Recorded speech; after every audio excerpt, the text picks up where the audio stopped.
Buenas noches, gracias por acompañarnos en esta nueva entrega de Observatorio Cotidiano desde el balcón de la economía política. Mario Luis Fuentes, Enrique Provencio, gracias por acompañarme en esta primera reflexión sobre la relación que puede haber o hay entre desastres como el que desgraciadamente está viviendo nuestro país, no solamente en esta Ciudad de México, sino en el sur-sureste, Oaxaca, Chiapas, Guerrero, Puebla, etcétera, y el desarrollo. ¿Cómo abordar la cuestión de nuestros temores y miedos, la constatación de cuán frágiles podemos ser frente a los desplantes de la madre tierra y esta pretensión que pertenece a lo que hemos llamado la idea del desarrollo? Así es. Y yo creo que vale la pena hacer un recuento que en 85, el famoso y recordado sismo 85, coincide con un cambio brutal en lo político, en lo económico.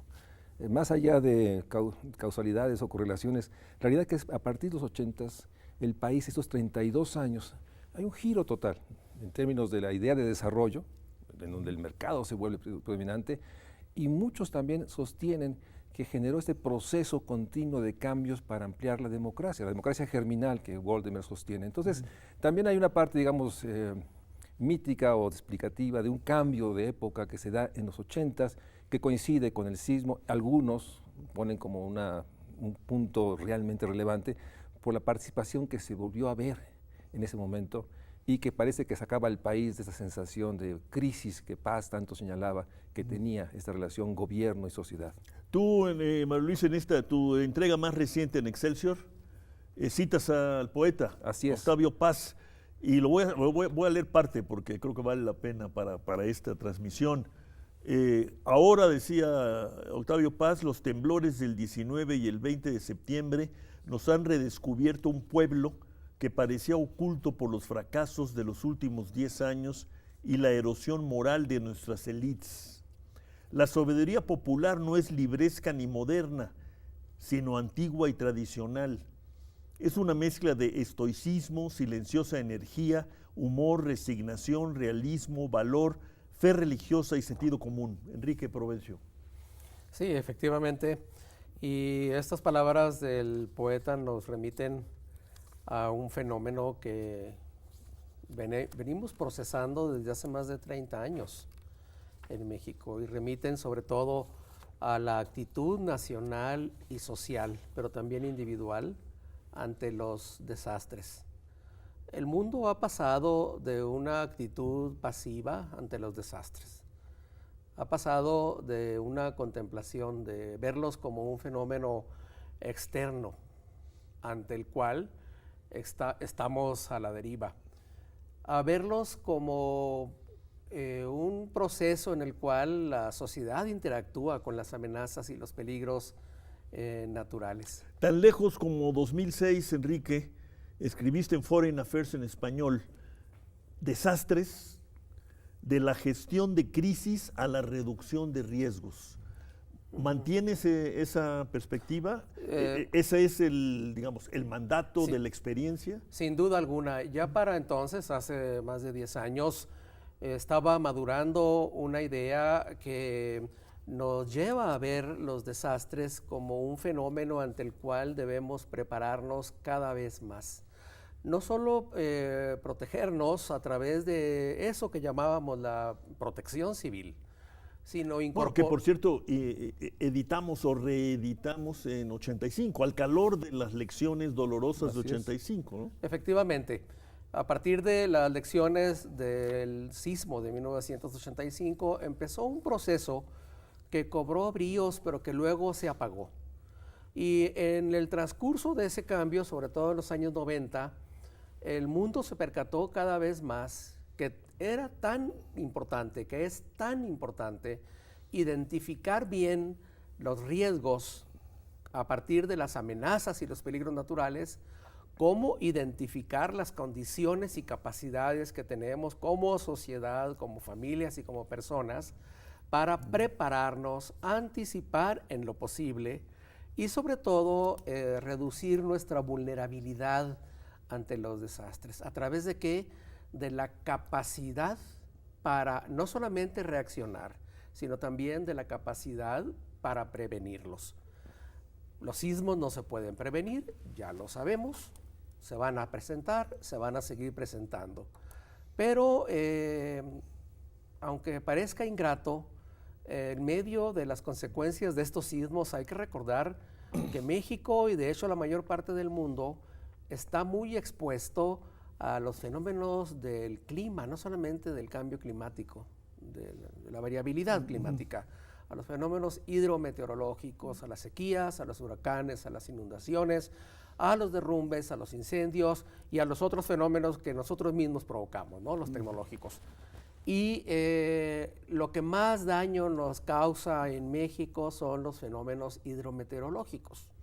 ¿Qué quiere decir con más daño? O sea, más daño, ¿cómo se compara? En términos perdidos, en términos de casas dañadas o perdidas, en términos de impactos económicos sobre los activos productivos, las tierras, la infraestructura e incluso, ya acumulando en el tiempo, con las pérdidas de vidas humanas. Y por tanto, ahora lo que nos está pasando en 2017 a partir de los sismos de septiembre, los de Oaxaca, Chiapas y los del centro del país, estamos volviendo a una discusión que va a adquirir mucha intensidad. Yo creo que nuestro reto como sociedad es no dejar caer ese estado de alerta, mantenernos activos y sobre todo trabajar, y es un trabajo de muy largo plazo en la reducción de nuestra vulnerabilidad. Mario Luis. Eso, lo que Enrique apunta, nos lleva a subrayar y ser visibles los factores subyacentes que incrementan la vulnerabilidad. Sabemos que es inevitable, digamos, los temblores, los sismos, sabemos que las precipitaciones y todos los fenómenos que tienen que ver con las lluvias se van a acrecentar, pero ¿cuáles son esos factores subyacentes? Y nos encontramos ahora nuevamente que los sismos y las lluvias y las inundaciones nos abren realmente que muchas de las viviendas que perdemos son viviendas que tienen materiales precarios. Muchas de las situaciones de mayor riesgo se viven en zonas y regiones que tienen la infraestructura pública más precaria. Entonces, hay una correlación de factores subyacentes que incrementan la vulnerabilidad y que obviamente hoy podemos incorporar todos los elementos que tienen que ver, que ahora han sido tan señalados en la ciudad, sobre la no aplicación de las normas. Bueno, volvemos a eso, ¿no? Porque parte de los, entre comillas, descubrimientos del 85 fue la laxitud de las normas y la todavía mayor laxitud, yo diría irresponsabilidad con la que la autoridad cargada de vigilar que esas normas se cumplieran o de aplicar las normas, lo hacía, ¿no? Yo creo que en ese sentido lo que apunta Enrique es real. Ha habido un relajamiento de este primer impulso, incluso construcción de instituciones como el Senapred, etcétera. Bueno, el sistema, me acuerdo que era un Sistema Nacional de Protección Civil. Así es. Y los sistemas, digamos, de alerta temprana, etcétera. Pero abandonamos la otra parte, la parte que tiene que ver, digamos, con una planeación urbana, con un reconocimiento que estos factores subyacentes que tienen adjetivos como pobreza, desigualdad, marginación, incrementan la vulnerabilidad. Y no es extraño entonces que donde tenemos más daños es en aquellas localidades que tienen índices de marginación más altos y que tenemos en la población más afectada, aquella población que vive en condiciones más precarias. Entonces, esto nos debe nuevamente poner en el centro ante la forma inevitable de estos fenómenos, pero hay factores subyacentes que debemos observar para que no caigamos en reconstruir lo perdido, sino transformar construyendo las nuevas infraestructuras. Enrique decía en su artículo del Foreign Affairs de hace 12 años, ¿no? Menos, 11 años.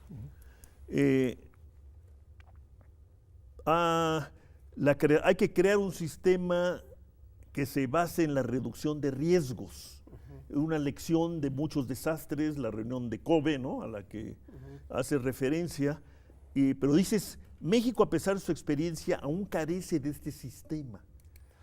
Para mí, me sorprendió leerte ahora decirlo en 2006. Me pregunto si se mantiene esa afirmación. Vamos a una pausa y empezamos con ello, ¿no?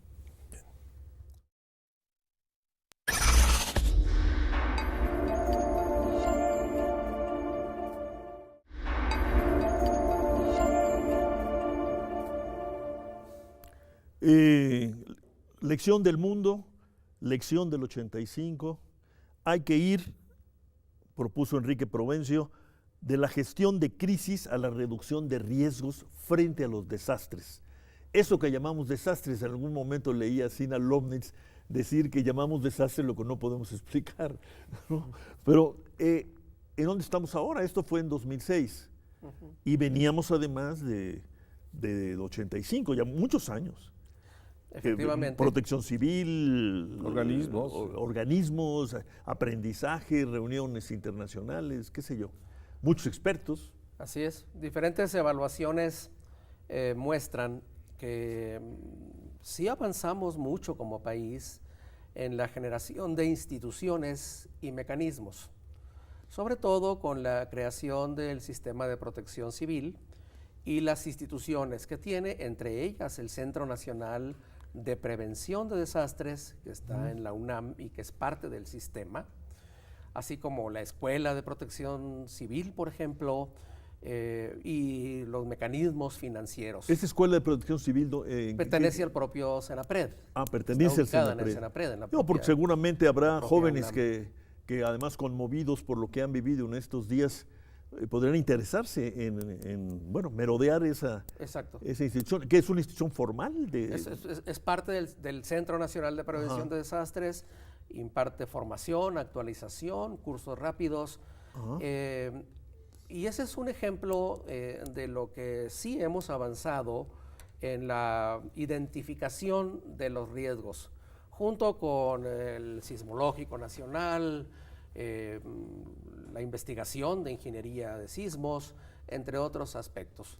Sin embargo, diferentes evaluaciones, entre otras las del Banco Interamericano de Desarrollo, con mucha rigurosidad han mostrado que hemos tenido muchos altibajos y que a la larga estamos estancados en la creación de capacidades. El concepto de capacidades aquí, como en tantos otros temas, es clave. La capacidad de prevenir, de reaccionar efectivamente, de gobernarnos bien en los desastres. Eso sería gestión de la crisis. Es crucial. Eso es gestión de la crisis. Ajá. Pero que eso no lo puedes dejar atrás, ¿no? Y sobre todo, capacidad para gestionar una crisis siempre debe estar presente. Y sobre todo no se improvisa. No se improvisa. En los últimos años hemos visto en México que los sistemas de alerta temprana, de comunicación a la población, han funcionado en algunos episodios, como por ejemplo algunos huracanes. Sin embargo, ante cada desastre de gran magnitud e intensidad, aparecen nuevos fenómenos, sobre todo porque la sociedad en su cambio constante genera nuevos retos. Y nuevos riesgos. Y nuevos riesgos, en efecto. Digamos, no hay que olvidar que estamos ante una sociedad con peligro y exposiciones crecientes. Justamente por eso la vulnerabilidad debe verse como un proceso que hay que estar reduciendo permanentemente. Y de acuerdo a estas evaluaciones, como por la que menciono del Banco Interamericano de Desarrollo, tuvimos un gran avance, pero nos estancamos. Hemos avanzado mucho en la identificación de riesgo, pero dos grandes problemas que tenemos. No hemos invertido suficiente en la prevención para la reducción del impacto de los desastres. Y sobre todo... Dame un ejemplo. ¿Qué sería esta inversión? Sobre todo inversión en prevención. Es un hecho que lo que México invierte en la prevención es no solamente poco, sino decreciente. O sea, finalmente tiene que ver con esta realidad de que, aunque hemos sido altamente, digamos, solidarios en la crisis, en el riesgo, en la gestión del riesgo, la emergencia, es el proceso después de una reconstrucción que transforme y que logre generar capacidades para evitar ese riesgo. Tiene que ver con inversión pública. Y tiene que ver desde ejemplos de poder construir los sistemas para manejar las aguas, ¿no? Las aguas que vienen de la montaña. Así es, para poder canalizarlas.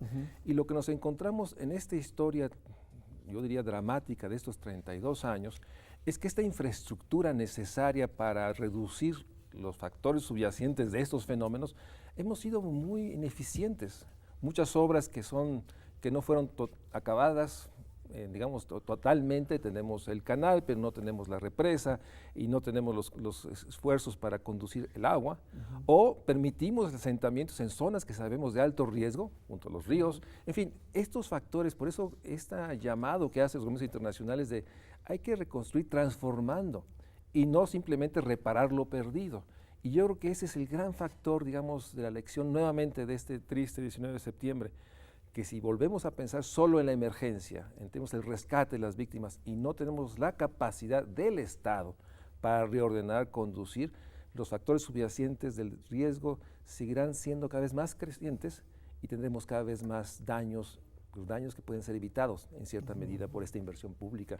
Entonces, en ese sentido, la relación desastre y desarrollo tiene que ver con un Estado que no tiene las capacidades para generar la inversión, aplicar las normas, reordenar la población y ir más allá de los sistemas de alerta o esos ensayos necesarios de bajar a la población. Esta renuncia en la que nosotros nos centramos desde la economía, renuncia a la inversión pública, yo le llamo tremendistamente, si quieren, pero renuncia a crear futuro, ¿no? Porque lo que crea futuro es la inversión. También está presente en una inversión que tendría que ver con la vida, ¿no?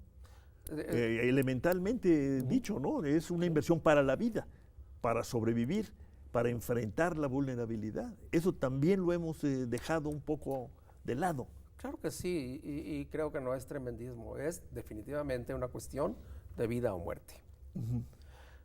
Voy a poner un ejemplo.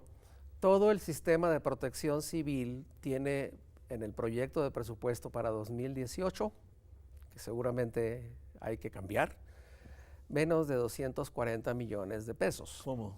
Sí, es decir, y ahí se incluye lo que va en el Senapred, en el sistema de protección civil en conjunto. Es a todas luces insuficiente, sobre todo porque ahí está la prevención. Y hemos avanzado mucho en la gestión del Fondo de Desastres, resumido, el conocido Fonden. Y ahora se va a volver tristemente célebre Fonden, porque todo el mundo está diciendo que con el Fonden tenemos, ¿no? Así es, pero sabemos que no. En efecto, no, el Fonden es para responder a las emergencias, no es preventivo. Y tampoco alcanza para una reconstrucción transformadora.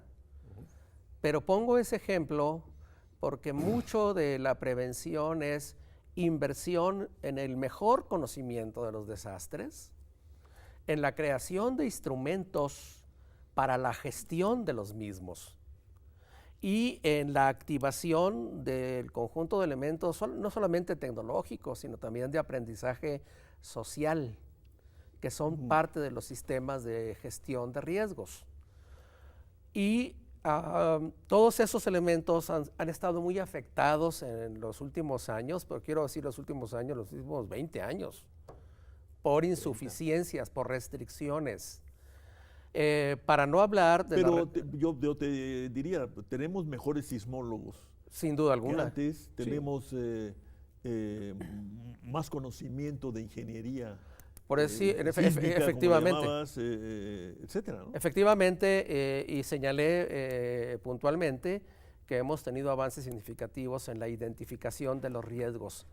Pero como lo decía el malogrado Sinal Ovnis, al que tantos hemos recordado en estos días, ni siquiera conocemos bien la geología del Valle de México y carecemos de suficientes investigadores en sismología y en ingeniería de sismos. No existe masa crítica.